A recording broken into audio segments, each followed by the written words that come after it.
Hi, I'm Ryan Anderson of Sonixcursions, and I'm this week's guest on MetaPod.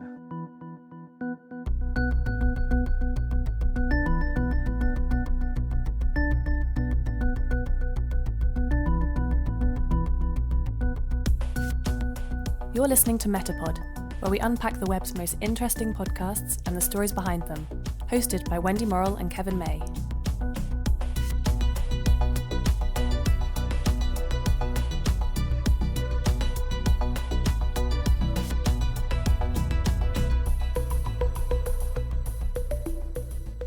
Greetings, Wendy. How are you? Hi, Kevin. How are you? I'm good, thank you. Right, so let's dive straight in. Do you remember compilation CDs? You know, the ones that would have been issued by like a record label to kind of showcase or sample the bands on the label? I do. Those were actually one of my favorite things when I was a college radio DJ. Yeah, I know Mute, which is a record label that is close to our hearts with Depeche and Erasure and whatnot. They used to issue those and they were always very good. What about compilation cassettes? Did you create them yourself? So I think we called those mixtapes in the US, if I'm thinking of the same thing. Yeah. And I did also when I worked at the radio station because we had such an amazing collection of music. Did you ever create one for a new date, or did a new date ever create one for you? I don't think I ever had new dates, so no. Cue the violin music on the post-production plays here. No, I don't think I would have made them for other people, but if there's someone out there that has a tape from me, I'd love to know about it. I think I just made them for myself. For driving in the car, I had okay. Whether it was to a new date or not, anyway. Right. Probably just to work. I'm clearly building up your teenage life into something else. Right, anyway. Nice try. Anyway, zines. Do you remember zines? Now, this is an interesting one because I think of them as fanzines that would be from one band, but I don't remember them being music zines other than music newspapers, right? Or is it something completely... I'm wondering if this is a cultural thing between the US and the UK. In the US, these sort of make-it-yourself publications where you would collect some articles or funny photos, or maybe you'd go to a show and write a review of it, and that's what my friends did. Yeah, okay, well maybe that's just you moved in slightly more cooler creative circles than I did, because I never did any. Yeah, it is very likely. Okay, touche. We're back on even ground. So this brings us nicely to our guest this week. That's right. He's someone that was involved in the space rock scene in the Detroit, Michigan area in the mid and late 90s. Okay, so we're going quite niche on this music genre episode of MetaPod here. Tell us, what is space rock? It's music to space out to, Kev. Is that literally the definition? Okay, my definition would be, and it's, very loose, I'd characterize it as ranging from experimental noise that's, distorted reverb, guitars, and synth. A bit like our podcast sounds sometimes. Exactly, but maybe way cooler than that. And then at the other end, more ambient, droney, hypnotic things, maybe some soundscapes with, galactic blips and bleeps, like you're at mission control or something. Okay. How does that tie in with our guest, Ryan? Ryan Anderson, he was a member of several bands in the Detroit area in the mid-90s. He still lives there. Mm-hmm. He was a member of Fuchsia and Asha Vida. He also produced a fanzine, as it turns out, or a zine in your language, called Masstransfer around the same time, which was an independent voice covering, I quote, space rock, dream pop, shoegaze, ambient, electronic and more. 6 issues were produced, he tells us, each with a compilation CD, to go back to the beginning of our conversation here, of bands that featured in the issue of that particular zine. So yeah, Ryan produced Masstransfer, and he sort of continued the dedication to the scene through a podcast called Sonixcursions, and that he characterizes as a trip through the soaring heights and murky depths of dream pop, space rock, neo-psychedelia, shoegaze, and ambient electronic. So each episode features a selection of songs in these genres. They're all handpicked by Ryan. The result is a really pleasant mix of tunes, new and old. Some you might recognize. I find it a pretty good music discovery podcast. And to top it all off, he's an all-round nice fellow, I think. He is, yeah. So is it time to start the tape, do you think? Should we start the cassette tape? Okay, let's do it. Start the tape.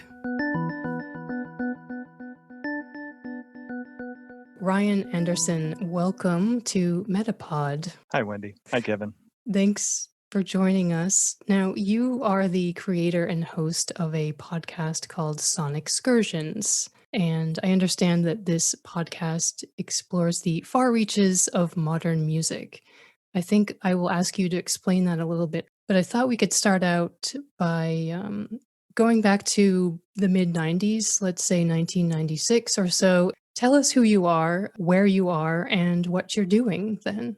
So around that time, Detroit and the Detroit area had a scene that was called Detroit space rock, but it was kind of some dream pop, some shoegazy stuff, some experimental stuff. It was all kind of centered around Dearborn and some other areas in Detroit. Detroit's a little decentralized, but I was kind of part of this group centered around Burnt Hair Records. Mm-hmm. And I was in a band called Fuchsia at the time.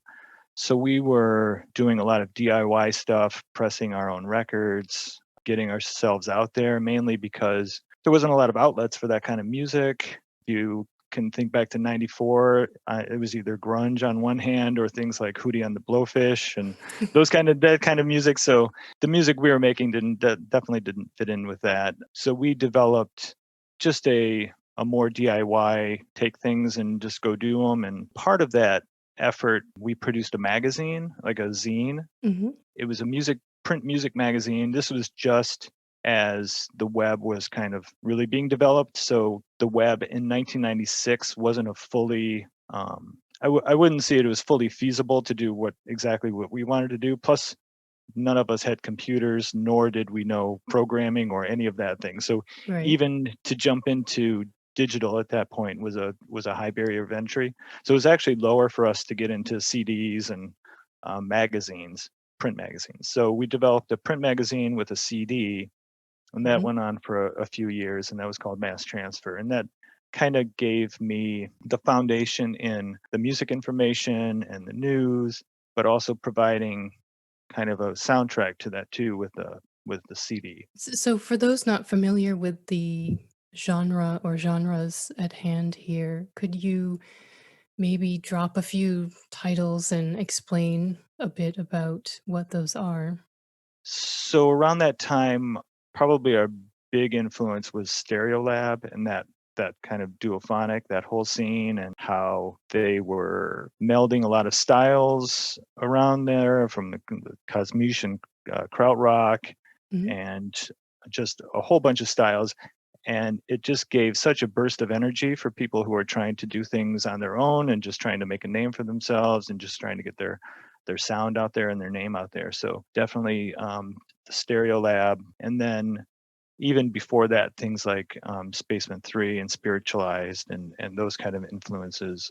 So space rock, shoegaze around that time would have been, My Bloody Valentine, Slow Dive, Ride. Those were all of our heroes at the time. So we were in Michigan, basically trying to recreate the sound that was coming out of London at the time. To come a little bit to the present, maybe you can say what you're doing now in especially relation to the podcast. So carrying that through, actually a couple of years ago, I had realized it had been about 20 years since I started the magazine. And I thought about some of the bands that were in the magazine. So I was looking them up, and a lot of them were still active. And I had been doing a podcast prior to Sonixcursions. It was called Outer Sound Underground. And I had to kind of let that go a little bit because we had 2 kids. We had 2 babies at the time. So trying to find time to do a music podcast was very difficult. But around 2018, kids were a little bit older. I had a little bit more time. I delved back into the podcasting and the music and just finding these bands again. I was just able to get right back into the rabbit hole, so to speak, and found a bunch of the bands that were still making music. Some of them were still going under the same name, like Asteroid Number 4 or Landing, bands like that. But also bands and musicians from that day that are still making music. One of them would be, I don't know if you remember Bright, back from Boston. So Mark from Bright, yes. So he's in a doing a band now called Forma out of Brooklyn, which is all just analog synths and things like that. So I was able to kind of track some of these guys down, some of these folks, and find that they're still making music and put them on the podcast. And then that in turn led to discovering other bands through them, and I am just into discovering and finding music. So this is what I do naturally, and it just helps to just share it with people when I find it. For the purposes of our audio listeners, Wendy was just holding up a record there. Wendy, what were you holding up? This is the 7-inch in pink vinyl of Fuchsia and Bright, a prized possession of several friends of mine who worked at WUNH, the college radio station where we heard about Fuchsia in 1996 or 7 or so, around there. So yeah, still have it. We had just gone to visit Bright around that time. I think it was the 4th of July weekend, 1996. And we met them when we went to their studio. And actually, there's some recordings of us with Bright. That's not what ended up on the record. It was a split single. But somewhere in some tape box, somewhere there's a session of Fuchsia and Bright playing together in Allston, Massachusetts in July 1996. Okay. Which is interesting because I find that a lot of people who started before the turn of the millennium in the 90s are kind of still going, but there's a lot of people from the early 2000s that have kind of disappeared. Okay. Yeah. You were involved with this recent compilation put out by Third Man Records, Southeast of Saturn. And there's a Fuchsia track featured on there, quite a few other bands I remember from the 90s. What was your involvement in that, and how has it been received? Have you gotten a lot of fan mail from old fans like me, or? Unfortunately, I have not particularly, mainly because I'm actually on 2 songs on that. I was also in Asha Vida, but I was kicked out of Asha Vida, and that's how I ended up with Randall and Fuchsia, because he was in Winnie and Carl, and that kind of got together. But I was also, because I quit Fuchsia in like 99, I believe. So I've been loosely affiliated just here and there over the years, but I'm not affiliated with any of the bands. So if people search, they would find me. But in the meantime, I've been in touch with Rich Hansen is the person who actually put that together, and he's in the process of putting together a few more compilations of Midwest bands. That's what he's working on now, is a Midwest one, but he's collecting things. And I told him a good one would be Texas from the mid-90s because of American Analog Set, Transona 5, and a whole bunch of other bands from that. So it's kind of like a whole resurgence and rediscovery of this music from the mid-90s that a lot of it only exists on 7-inch or possibly even cassette tape, I'm finding, because as I went through my boxes to look for stuff, I'm like, wow, all this good stuff is just on cassette tape.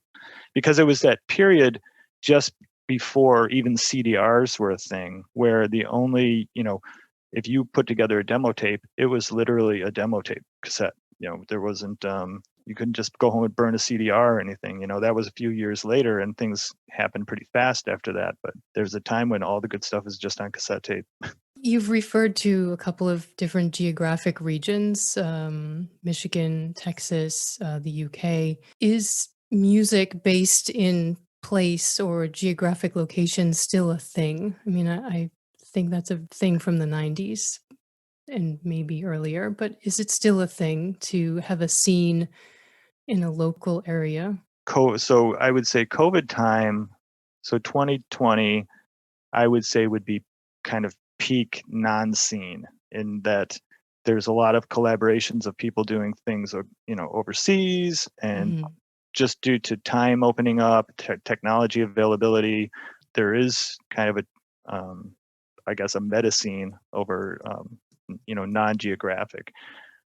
But my feeling is that once a lot of this COVID stuff subsides and, kind of, I guess, the floodgates would be opened up, I think there's just going to be a tremendous resurgence of live music and local things. And I think that I would foresee a kind of a reacquaintance of local and regional scenes and things like that, just because people are going to be so happy to kind of be together and maybe take a break from being on digital so much, like on screens and all that. So there's nothing that beats being in the same room with a musician and just, playing a guitar, playing on drums, playing a piano, and just being in the room. That I think people are doing what they can right now just to kind of get their musical willies out. But as soon as this thing kind of breaks, people are just going to be flooding back into these venues. And there'll be venues that, will go out of business, but there's going to be a whole lot that open up again. And whether it's a prediction or a hope, that's my, belief. With that, do you think there'll be a distinctive sound to what develops in those locales, or not necessarily? Never know. You never know.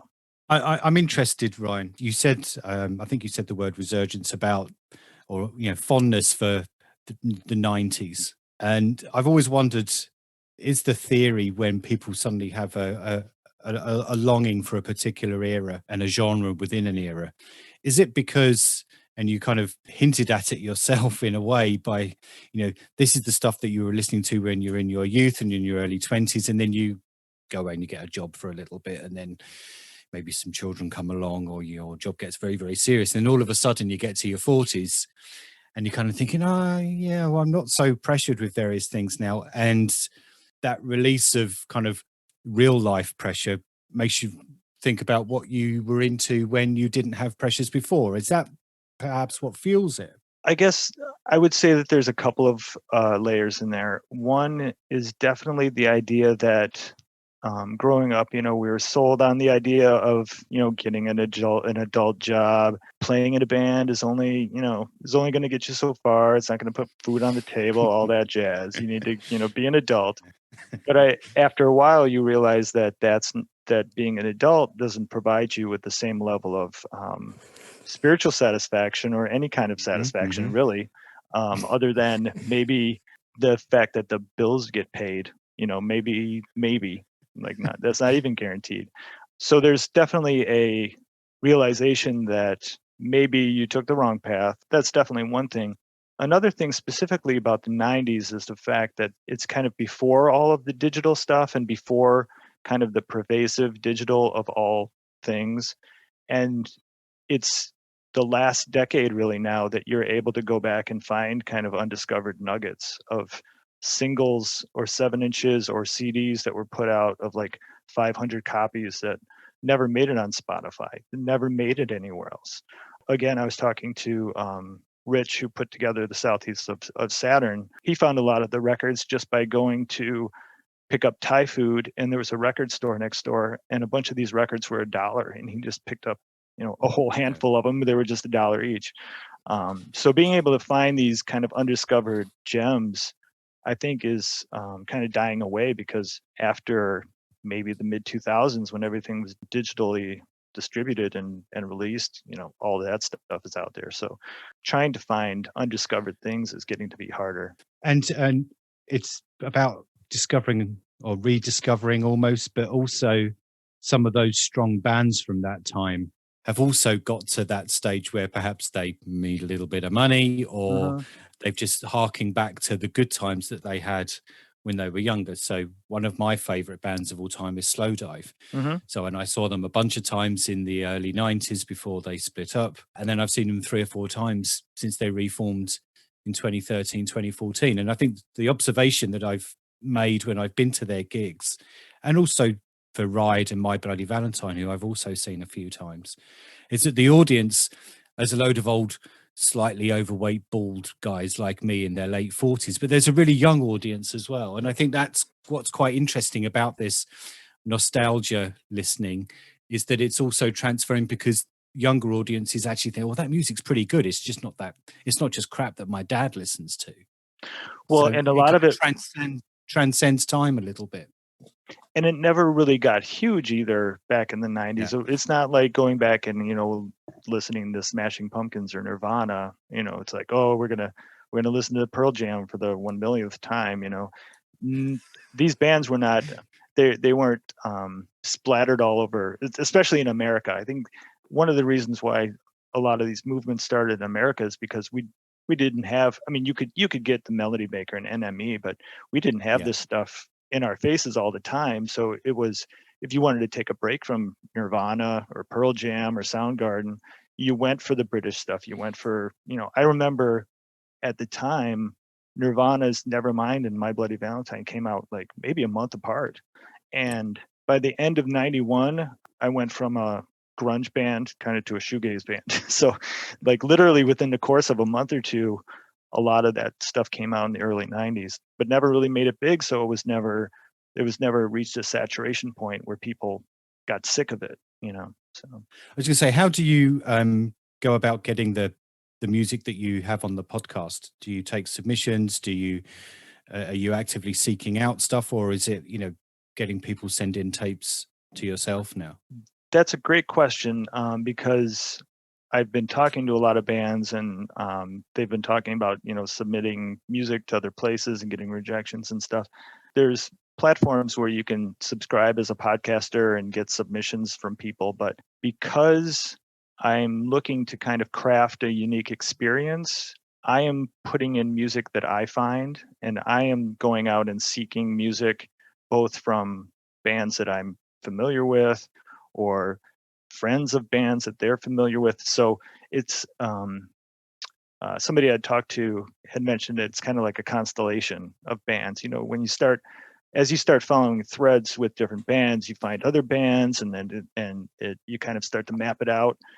And I find that to be the enjoyable part, rather than having to get a lot of submissions that I kind of have to sift through. Because I remember that from the magazine days. When I started the magazine, I was putting in music that we were getting either from meeting bands or opening with bands or just buying a CD at their show or whatever. And then as I was getting more and more submissions, I find that I spent a lot of time having to sift through those, where I would rather just spend the time getting to know bands and finding it myself, rather than getting stuff just submitted to me. Because then your podcast just sounds like a bunch of other podcasts that are getting the same submissions, It's almost like, I mean, you're probably familiar, certainly our British audience listeners will be familiar with John Peel, who was the BBC Radio 1 DJ here, and he really championed music that the A&R people weren't giving to him for the playlists at Radio 1. And it's almost, I'm sure you'd be incredibly flattered to be compared to John Peel, but it is that kind of ethos about what you're trying to pull together for your podcast, as he was trying to do for his late night radio shows, which was just stuff that he liked rather than what, like I said, people were sending to him. 100%, because otherwise you could just set up a bot podcast that just filter. I'm also a technology person, so I mean, theoretically you could just set up an automated bot that just took submissions and just built a podcast all automatically. I'm sure maybe half people would not even be able to tell, just because that's what it is. But it's definitely a passion of mine to not only find these bands and this music, but mix it together, and find those points where they kind of fuse together and mix. And what I'm trying to do with the podcast is create an environment where people can kind of just turn off all this outside world stuff, because it's all the time, everywhere, in your face. You're always thinking about it. And to just be able to turn your mind off and let something else kind of just take control for a little while. And you just, in our society, it's not looked on very much to just kind of sit and let your mind wander. Like that's not very valued in our society, but it's so tremendously valuable. And, a lot of people talk about meditation or things like that, but really just sitting with your headphones on and just kind of like letting your mind wander is probably the most valuable thing you could do right now, in my opinion. In terms of podcasts, I think it would be fair to say that you're not heavy on the chit chat in Sonixcursions. Let's put it that way. It sounds like that was intentional. I'm just wondering if you had experimented with that at all, and if you think that listeners might seek your opinion for sort of validation or authority about what you're presenting. Mhm. It's definitely been an evolution. If anybody goes back and listens to the first episodes, I actually employed a text-to-speech voice synthesis to do the introductions. But after a while, I realized that I wanted to have more of a voice. What I've been doing lately is just been doing an intro and an outro and then probably a break in between, mainly to break things up because the kind of the variety of the genres that I've been getting go from very active to very ambient. So I'm kind of breaking up the episodes now to kind of have more active stuff as the bookends, and then what I would call the soft, creamy middle, where it's just kind of where by that point you're just kind of like you've shed a few layers of reality, and you're kind of in a state where you can just kind of let some of the more ambient pieces just kind of wash over you, so to speak, and just briefly, why did you use the voice to synthesizer thing initially? Well, I'm not too happy with my voice, but also I'm an Anglophile, and I use the either the British male or British female voice because it's like Sonixcursions #5. I just think it just added a bit of a cachet to it. So yeah. That's wonderful. You know, if we'd known this ahead of time, we could have asked you to do this interview using various different voices all the way through. You can send us your cutaways like that. I've definitely picked them up by reading to my children. Sometimes I read to them in a funny voice, and they've picked it up too. So now they read in funny voices. They're like 6 years old and 8 years old, so it's very funny. But for the record, I really liked your accent. Then I just wanted to state I thought that was very excellent. Sonixcursions #14. That's Kev's new someday. My dream right now is to get back to England. I've been in touch with a lot of bands. I don't know if you remember Air Formation. Yes. Texlahoma. I don't know if you're familiar with Texlahoma. Matt Shaw. He had just done was involved in the Shirley Collins collaboration and a bunch of that kind of stuff.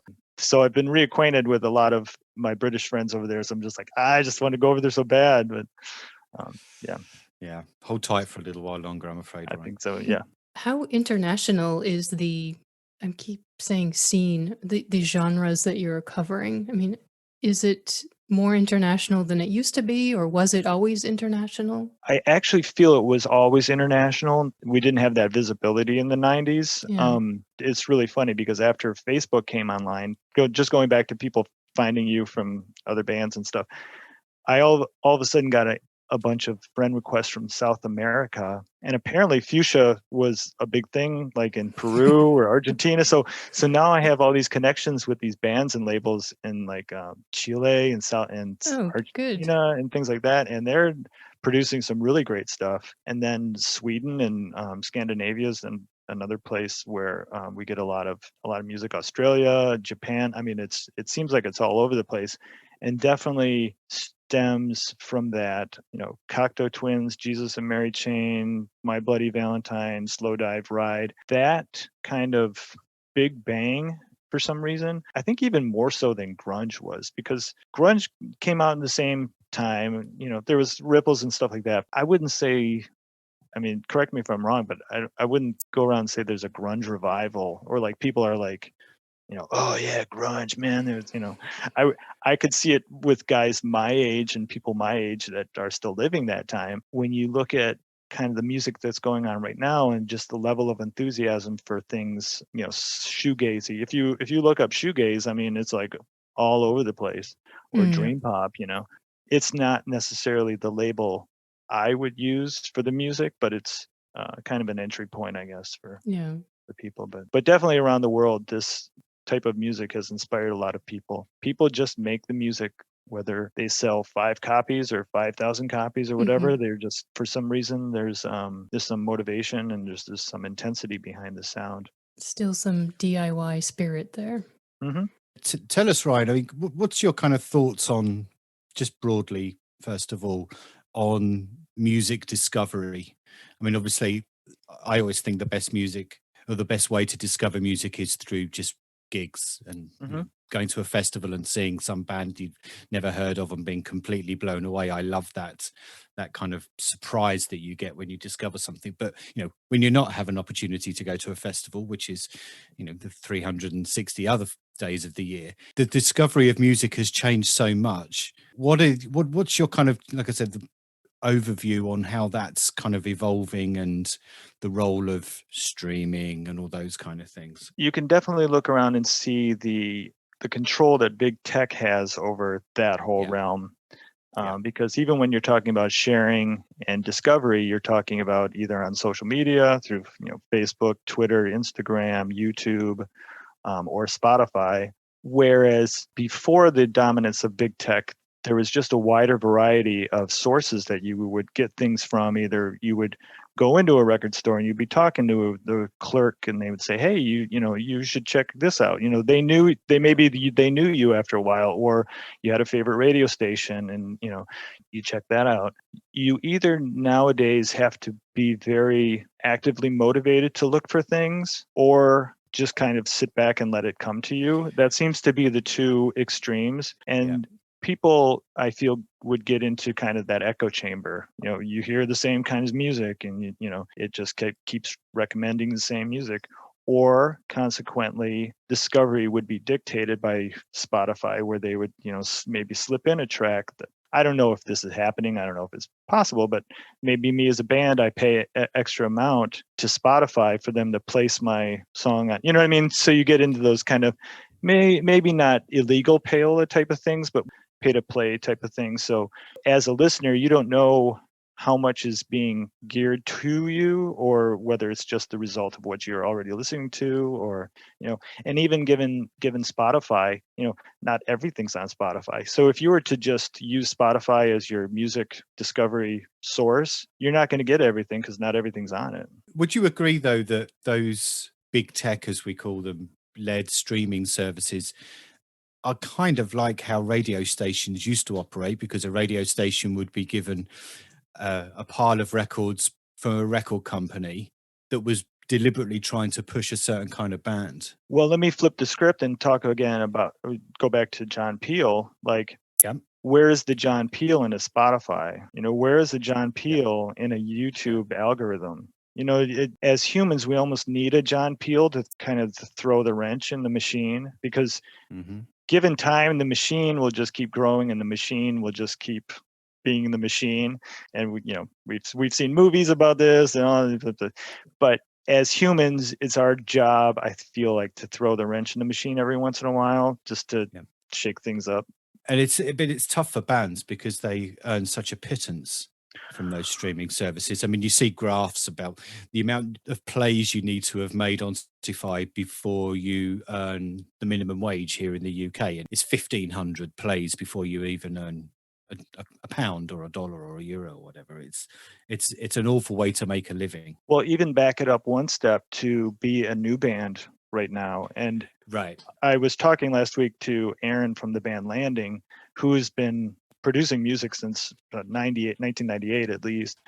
We were talking about the same topics, and he's like, imagine starting out as a new band these days and having to break through, how would you even break through the noise with a million other bands?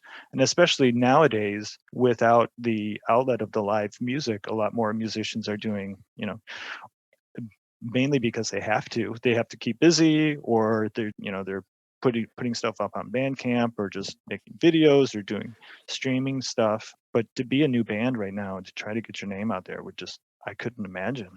I wouldn't even know where to start.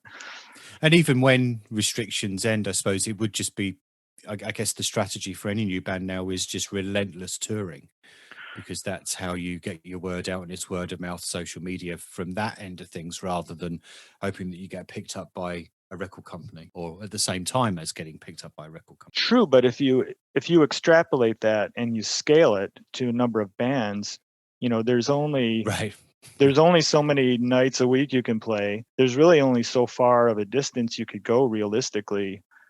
There's only so many people that are going to come to your show, and if a lot of people are touring, then me as an audience member, maybe I have 5 different bands to choose from that night. You know what I mean? So at that point, then the scaling of live shows kind of falls apart, just because it's so, Yeah. you have to book it. You got to maybe take time off of work. I don't know if touring is the next step. Yeah, maybe it's the festival circuit here. Mhm. It's massive in the summer here in the UK and in Europe. But yeah. And you have a lot smaller geographic area to cover also. It's if you wanted to go to to Glastonbury or whatever, it's only a couple hours. If I wanted to go to California or something, that's a big trek, especially with kind of music that's thinly followed, I guess you would say. You would be in a band touring and you show up in a city and you play to 4 people and 5 people. You know what I mean? And so it really is a tricky time right now just to figure out, like, where does it go from here? It's, if you were to look back, 10 years ago, you said, oh, once we get to streaming, that's the nirvana, but well, we're at streaming now. What's the next step after streaming? It almost seems like it's going the other way. And one of my theories is, if you look back to like the 1950s, the music was all single based. It was all radio. There wasn't really albums. So it almost feels like we're going back to an era where you're doing short songs, you're putting them out very often. It's not really album oriented. But then you would probably get into a backlash, such as like in the 60s when I went to all albums. So there's a movie called 24-Hour Party People about Tony Wilson from early 2000s. And the quote from that has always stuck was that music is like a double helix. There's always something rising when something is falling. So right now, we're kind of I would say at peak streaming. But then earlier, a couple of weeks ago, Bandcamp just came out with an announcement that they're also going to provide vinyl pressing. So if you're a Bandcamp band and you're selling on Bandcamp, then you could just go the next step through Bandcamp and get your vinyl pressed. And that opens up a whole other kind of can of worms, because if you think of music listeners, they kind of fall into either they're just going to do all streaming, they're just going to listen to the music, they may not get involved with the bands very much, but they like a certain kind of music and they just want to keep listening to that music. Then there's the other crowd that's like, I like bands, I want to support bands, I want to buy their records, I want to show people that I have records, I'm buying their cassette tapes and all that. So I'm hoping that wing of people that buy physical material increases because it just shows support. Money is going directly to the musicians. So yeah. I'm going to throw the word influencer in here. I guess it's from this time, but really there have always been influencers in the music industry, radio, even people who are making zines. I mean, those were usually the cool kids. What role do you have as an influencer with a podcast that you're curating, and this is probably going to sound very weird, is there a responsible way to be an influencer in the music industry right now?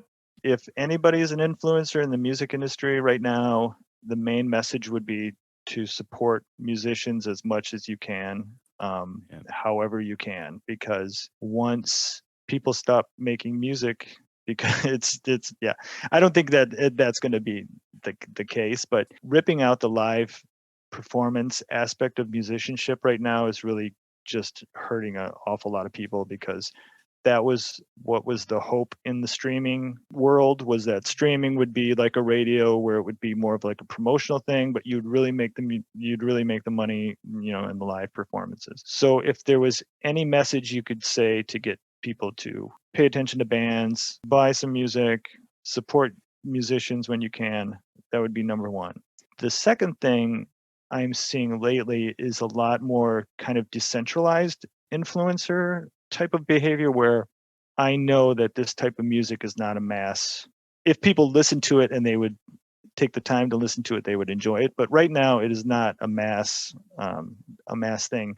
So having kind of a decentralized network of like maybe 10 or 20 friends, that you pass music to or share music or trade, either you're communicating either through social media or email, but having a smaller networks of more tightly trusted correlated, trusted people. Yeah, definitely trusted, because there is just so much music out there. There's so much music out there, and B, there's only a limited amount of time to listen to it.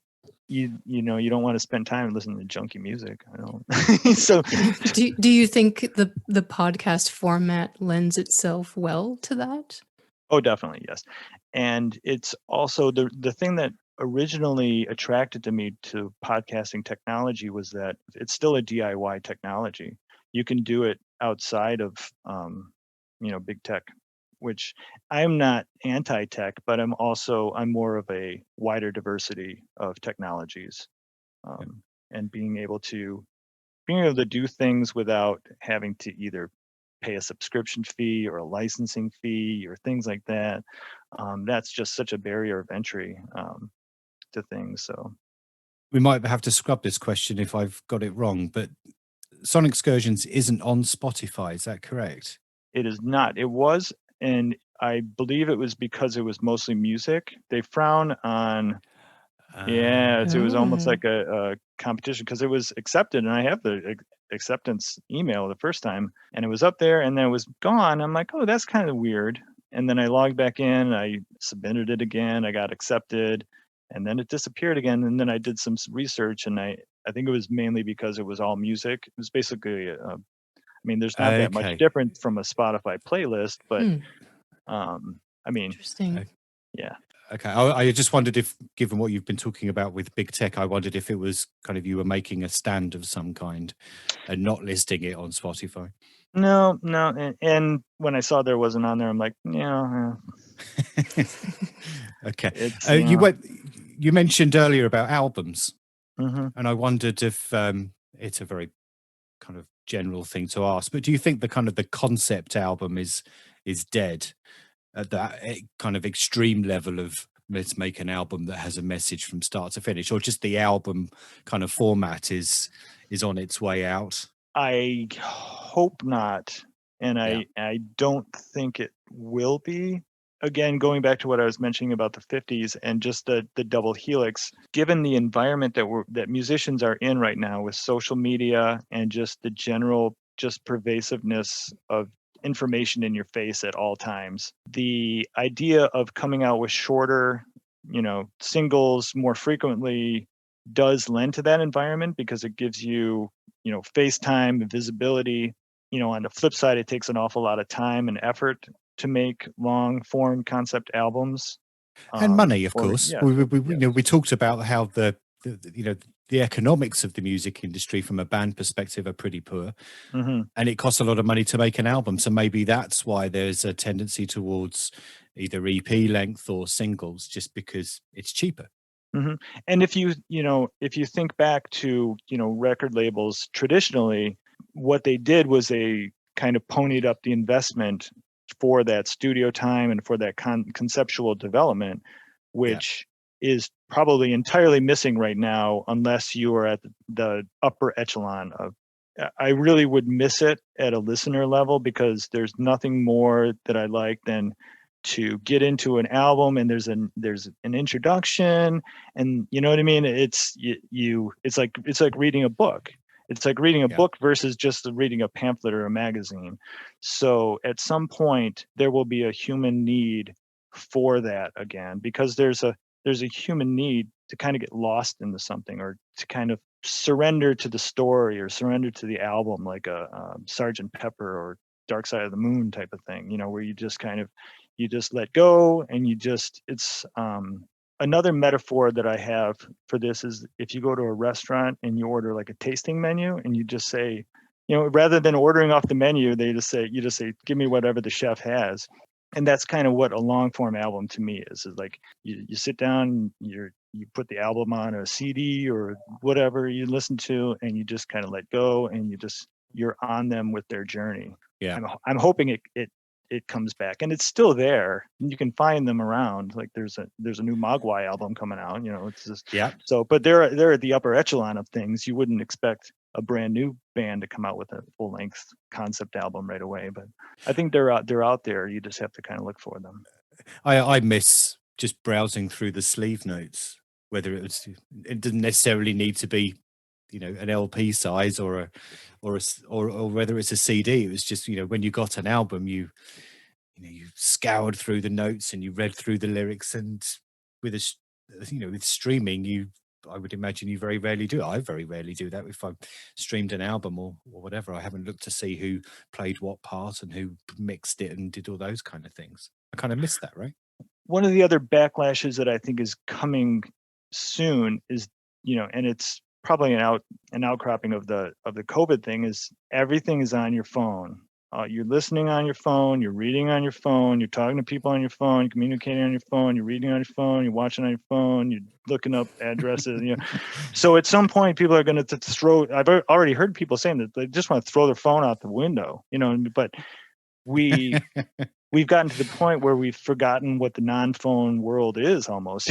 So it's like you almost have to over the last year, you've seen a resurgence in turntable sales and cassette player sales, like people getting into cassettes. I mean, maybe the future is they're next. Yeah, tracks. There was nothing that I can sit and picture my dad's 8-track collection, and there was I remember it like it was yesterday, of listening to a song and then it would break halfway and then the track would click and then it would pick up again. It was very satisfying, tactical experience. Well, you had to wait maybe for even it too. with two hands. Yeah, my dad we had Neil Young, Kenny Rogers. I visually, have a memory of them. Mm-hmm. So, and I think of my children. My children are 6 and 8, and I don't have a thing of 8 tracks sitting around. I don't even have a thing of cassette tapes sitting around, or just when I was pink a kid, vinyl 7-inches, maybe. I have 4 of those I found. But I think of when I was a kid, the radio would be on, and I can remember hearing Blondie's Heart of Glass when I was 7 years old in my mom's car, but we don't have the radio on in our car. If we do, it's NPR, and we just, in the last year, we haven't even been in the car. So when do kids pick, when do people just pick up ambient things? If you're in a technology echo chamber, how does new things enter your field of, into your radar? I think that's the big question of the modern times. What do you let into your bubble, and how, people have a well curated bubble these days. How do you get new things in there? So I don't know. I'm going to make a fairly firm defense of kids for a moment. I completely agree with the taking their phones away. It's a nightly struggle. But anyway, I often get quite surprised. My children are 13 and 16, and my daughter, who's the older one of the two, is in the last month suddenly got into the Arctic Monkeys. Not through any urging from my end. She's just started listening to the Arctic Monkeys. She knows all the words to the songs and all this kind of thing. The lad is quite into dance music, and it's I play dance music around the house and stuff, but he's quite into it. So they're not following they're not following all the Lady Gagas and the R&B and everything else that's blasted around on the mainstream pop station. So and a part of that, I think, is that we've always gone to festivals every year, as you probably realize, because I referenced it earlier, and they've always been exposed to live music. So I think perhaps that's where it doesn't die out, where if they get exposed to live music, then perhaps there's kind of hope for them to discover things that are just slightly out of the mainstream, possibly. Last year, it was probably maybe October or whatever, I bought one of these all-in-one units it looks like an old-timey radio, but it's got a cassette on the back, it's got a CD, it's got a radio, it's got a turntable, you could Bluetooth speak it. It's like $100 or something. It's a really cheap turntable. But what it allowed us to do was, my wife and I just have hundreds of records. We would buy just jazz records at a used store, or a ska record, you know what I mean? So or another thing that we were doing for a while was just picking up old Christmas albums at estate sales, ones that they gave away at grocery stores in the 70s or whatever, So So over the Christmas break, we were just playing albums. We would just play some Miles Davis or this old Christmas record or just some, piano music. So the kids just got used to us just throwing on records, and it was really fun. It was especially the Christmas, just some of the old Christmas music. There was an album that came out from when I was probably the year I was born, 1972. There's some dated stuff on it, but they wanted to play this album over and over and over again. And it's just so weird to them to just, you put a record on, and music plays. It's still magical. So 2 questions to wrap up here. What are you listening to lately, and what's next for Sonixcursions? I will start with the Sonixcursions piece. Good. I'm writing a book about Masstransfer. Mm-hmm. And in the process, I've been learning about ebooks, interactive books, and things like that. So something I'm looking at right now is an interactive ebook podcasty type of deal. Okay. Because I'm still going back to what Kevin was saying about liner notes and stuff. When you're listening to something, it helps to read something. And that was the genesis of the magazine back in the 90s. Was you're listening to a CD. Why don't you read about this music too?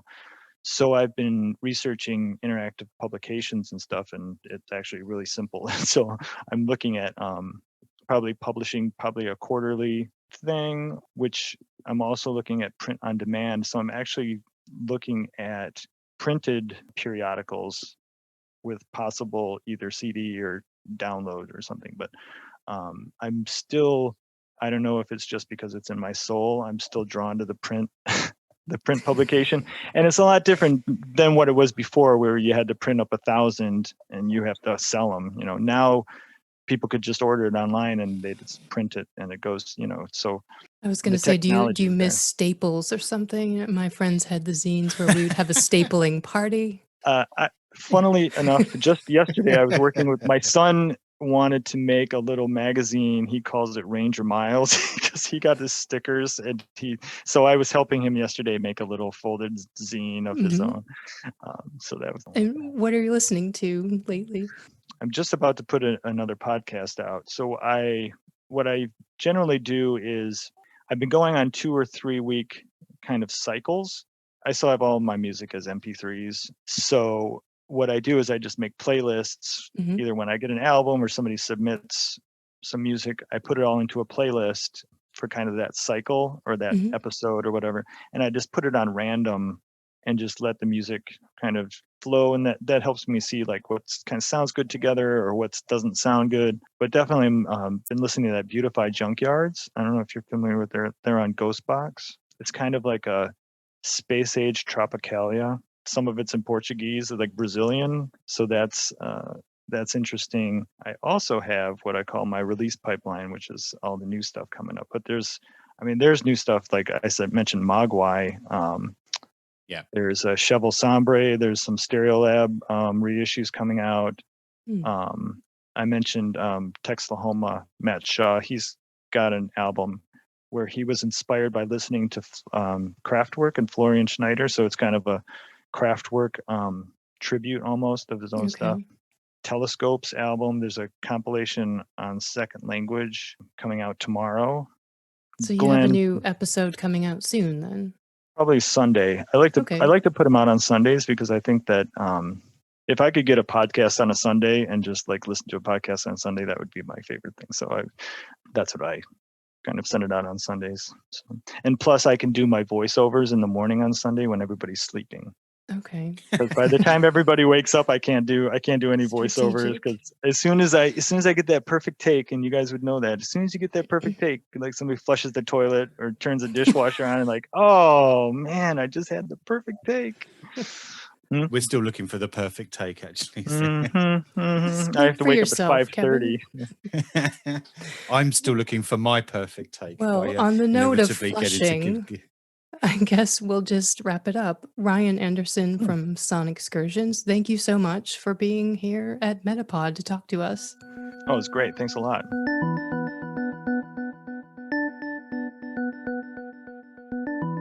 Thank you so much to Ryan Anderson there. I do wonder, Wendy, if we've managed to lure any folk into the dreamy world of pedals and loud guitars and space rock. I think we probably have, and if they're on the fence, maybe they can check our social channels and you can make some suggestions for where they can start. Yep. Okay, so look out for Masstransfer, which is a zine-thology. So that the first go, thank you. If you're interested in the Detroit space rock scene of the mid to late 90s, it's a compilation of all the music and content across the original issues and the story of the original zine. Yeah, that's coming out at the end of March, I believe. And you can follow Ryan and the Sonixcursions podcast on Twitter. That's at Sonixcursions, or you can learn more about the podcast and the zine at sonixcursions.com. As always, we have links for you at the MetaPod page for this episode. Yeah, okay. So we'll continue with music next week. And that features a podcast called Lost and Sound, which is by a British guy who's now living in Berlin, who goes by the name of Paul Hanford. Yeah, Paul talks to a really interesting selection of people on his podcast, Lost and Sound. Many are musicians, but not necessarily. Some are artists and activists, and they're talking about creating music, living in certain cities, and culture and identity. Yeah, what I particularly like about Lost and Sound is that Paul records his introduction to each episode outdoors, which is perhaps something that we should do one day when we're actually allowed out of our towns. So sometimes you hear some birds in the park or traffic in the street in Berlin where he records his podcast. And sometimes you hear Paul going for a coffee. I think you hear Paul going for a coffee at the beginning of every episode. So look out for that, listeners of MetaPod. Okay, that's it from us. And we'll see you next time. That's it for MetaPod this time. Thanks for listening. MetaPod will be back soon with another unpacking of the web's most interesting podcasts. But in the meantime, make sure to subscribe at any of the usual places you find your other favourite podcasts. We'd hate for you to miss upcoming episodes, and we'd love it if you left us a review. You can let us know what you think of this episode by going to metapodshow.com. We'll see you next time.